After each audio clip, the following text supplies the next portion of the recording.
Today we're talking about the Infinibar PB12, and with blackout we are grouping the individual pixels into odds and evens, and then further grouping those into single fixtures so that the odds are a fixture, the evens are a fixture. How do you get that nice clean transition from one color to the other over like a wall or something, or over a person, and you were expecting it to turn from like green to purple? This is pretty reasonable. All right, so you're looking at this, you're seeing the purple going to green, and you're noticing it shift into the blue in the middle. And you're like, what good is that to me? Other than knowing why it's happening. And if you don't know why it's happening, I think you know why it's happening, but let's go ahead and take a quick look at the XY here. And maybe I'll take this and plunk it up on the screen so it's bigger. You can see we're in purple, and you can see the green is up here, and in between, the way that the hue saturation goes on the hue spectrum, let's say we're trying to get to green, you see it's going this way as far as the hue degrees.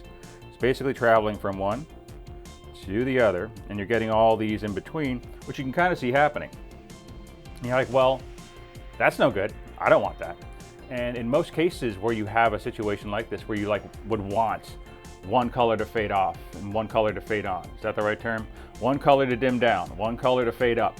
And before you get too involved, it's like, well, there are simpler solutions that one might do, such as maybe add a second fixture. Just have one dim down, the other fade up, problem solved. You're not dealing with that kind of color pollution or whatever. I'm sure there's probably an industry term for it. But as it's following that color path, that hue path, it's creating an issue that you might not want. Let's go ahead and patch a new fixture. And we're gonna patch all 48.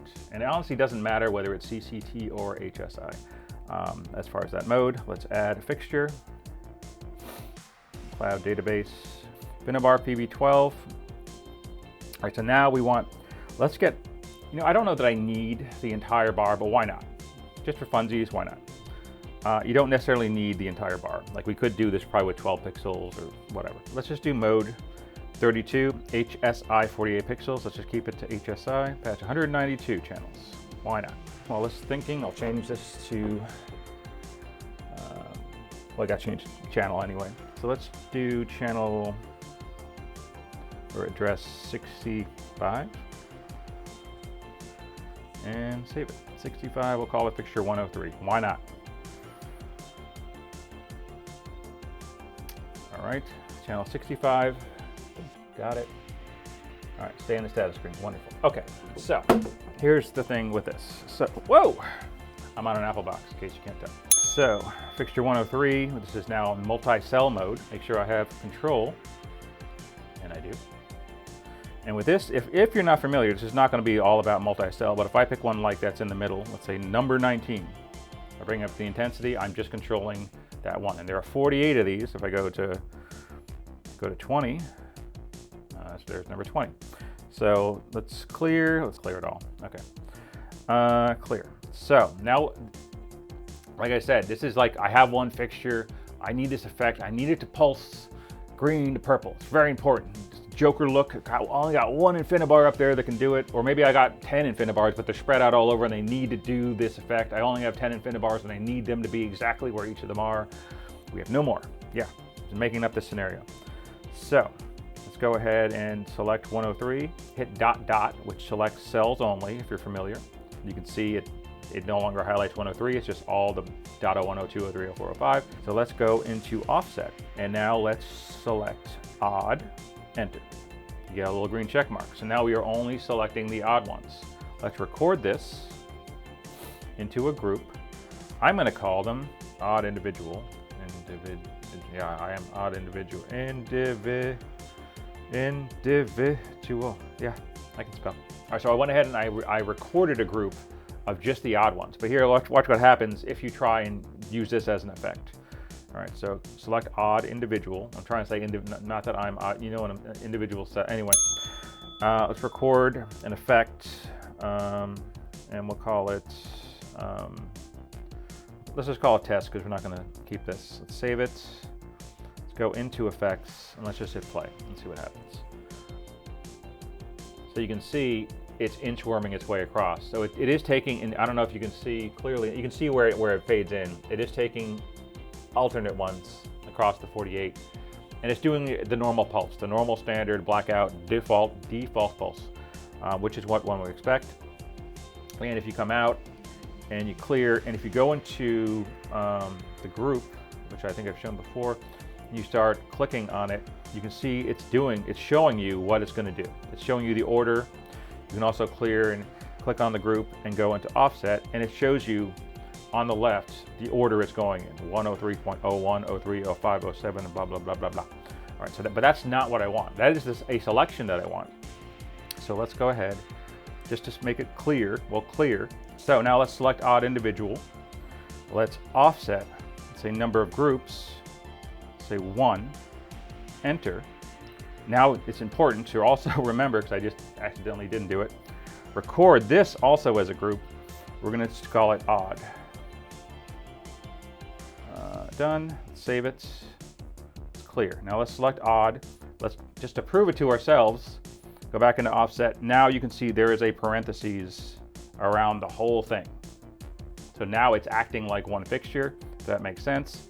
You can also somewhat prove it to yourself by just double clicking on odd, and it ain't going to do anything, because it is doing something, but it's not stepping through. It's stepping through one chunk of things. And again, we can prove this to ourselves by going odd, record, effect, test 2. Ignore that other test, because I made a boo-boo, so we just jump past that. We just skip past those things. Save, go into effects. Let's go ahead and just play it as normal. Now they all turn on. I don't know, again, I think you can see it probably at the beginning of the effect, and probably it starts to white out, and then it turns off. And then on. Did I turn off DMX smoothing? No, it is on extra smooth. It feels a little chunky, that fade up and fade down to me. But anyway, whatever. Maybe we go to the dimming curve and try linear maybe? That feels a little better. Try S curve. Nope, that's awful. You know what, since we are trying all of them, let's just try log. It's a little quivery. I mean, linear feels the best one to me. Yeah, all right. A little chunky, maybe right at the end. But you know, hey, pretty good. I'll take it. Focus. All right, let's try this again. 103. ... That select cells only. Offset. Let's go to the evens. Let's record. Group. I want to call it even individual. I have to spell individual again. I don't know what it is. Maybe it's just the keyboard. I know how to spell individual, I swear. And save it as a group. Okay, clear, just to make sure we're not crazy. Click on even individual. You start clicking on them, it goes through one at a time. Not what we want, but it is the first thing we want. Even individual, offset, number of groups, 1, enter. You get the little green check mark. I don't know if you necessarily have to hit enter. I'm going to do it anyway, because I think I didn't do it anyway. Let's record, even. Done. Groups, save. Okay. Clear that. Even. We can clear. Even we can go into offset just to prove the parentheses there. Wonderful. Clear it now. Here's the moment we've all been waiting for. I know you're very excited. Let's just see if this even works. You know, I haven't done this before. We're doing this live. Odd, plus, even. You can see, you just click on odd plus even. It's just selections. I've now selected the entire InfiniBar, but not at the top level, just the cells. Let's record. And effect. We're gonna call it Joker Pulse. Again, you could call it something else, because maybe you decide you don't like purple and green. Now you've called it Joker Pulse. And everyone's like, why? I don't know. Call it what you like. Hit save. Go into effects. Double click. Now, without touching anything, we're on our standard pulse setting, or whatever you want to call the default blackout effect that you get when you first wander in. Time and dwell set to 1, level 100, followed by the background, so it's going on, off, whatever. We should have one set, which are the odds, and then the evens. And then the odds, and then the evens. Cool. Now let's show you something, all right? Let's just show you something just to make sure our brains are wrapped around the same fig tree, if you know what I mean, you know, like people say. But let's first try and set this effect up internally, meaning forget the stage. Let's set it up here. So both of the levels are going to be 100. Let's go into the first one. As we recall, if you don't have everything represented, it defaults it to the stage. So let's go ahead and turn off use background value for everything. Let's go ahead and do a purple. Saturation up. Let's save it. Let's go into the second one. I hit save, right? Yeah, just took a minute. And same thing. Let's look at the color wheel and the base. Let's set everything to not use background color. Set this one to like a green. Let's add, did I do the saturation on the other one? Let's go check. So everything, background value is off, green, saturation up, save. I'm just gonna double check on purple that I put the saturation up. So the question is now, what is this gonna do? And it's not gonna do what we want. And the reason is exactly the same as before. But let's go ahead and play it so we can see what it does. All right, so we're getting to that purple. Oh, now we're getting to a green. But this is like the normal chase. So each group is going to purple and then green and then purple and then green, and each of them are having to go through that crossfade to get to the blue. So we're basically replicating the exact same problem we had. And why am I showing this? I don't know. I'm just trying to show it in case you do this and you're like, why isn't it working right? So the way to do it, the way I'm showing, is we have to use the stage, because on the stage we can individually say what each of these guys are. And you can do it per look. So let's go ahead and do that. So let's stop this insanity. Let's go ahead and go to the level. I mean, we could leave here, but you know, since we're setting everything to the stage, why not? So let's go into light settings. Let's just turn everything on to background color, because I had those deselected, they are. So now everything is set to background color. Oh, I didn't save it, I just hit X. Oops, my bad. Intensity, color wheel, turn everything to background value. Now let's hit save. Same thing with this, everything to background level, right? No, we need 1 to be 0, that's right, all right. So we'll choose that on the outside, but let's put everything to background level. Let's hit save. And we'll make 1 of these 0. All right, so let's make this, let's make step 1, 0. Step 2, background. So theoretically, this is now entirely controlled by the stage with the exception of step 1. Step 1 will be 0 in the pulse, but the color, all the information will come from the stage, and that's very important. So let's get out of this. Let's come back here. Let's hit play. Nothing should happen, which is good. So let's clear that. Let's bring up the level on everything, right? Does that make sense? Should we do that first? Sure, why not? Texture control, let's just come up a little bit. Let's come up to like 20% or something. All right, now let's clear that. So now we can control the cells independently, but we've also already grouped everything. So we can choose, let's say, the odd ones. And let's say now the odd ones are purple. Let's go to fixture control. Let's just look at the color. Let's make sure saturation is turned up. Let's change to like a purple. So now we got purple happening.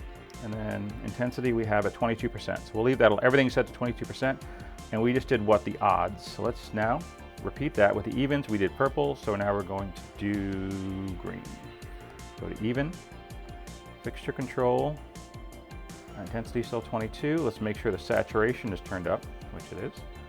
If there was a CCT and HSI, you'd have to make sure the crossfade was up as well. And let's now do green, I think, right? So we got green, and we got purple. And there's no crossfade weirdness in between. And we could turn the level and everything up, so maybe you can see it better on me. So let's clear everything. Let's choose 103, fixture control, go to intensity, crank it all. So now we got a purple, and we got a green. We got a purple, and we got a green. And they're stepping through pretty well. I mean, again, you could play around with the DMX smoothing. I think it's still on, yeah, it still is on extra smooth. The dimming curves, maybe you care more about it at the bottom. because we have the DMX smoothing on. See, actually a linear feels, I think, the nicest. Well, it's a little poppy at the bottom in any case. So it really just depends. Obviously this is probably going to be playing on something, so it just how does it feel in the scene. Don't need that. And yeah, I did this with, I used every cell we had. Don't have to. Could have used like a 12 pixel version and just had like chunks. But I think if you have this hanging up like over like a wall or something, or over a person, and you were expecting it to turn from like green to purple, this is pretty reasonable.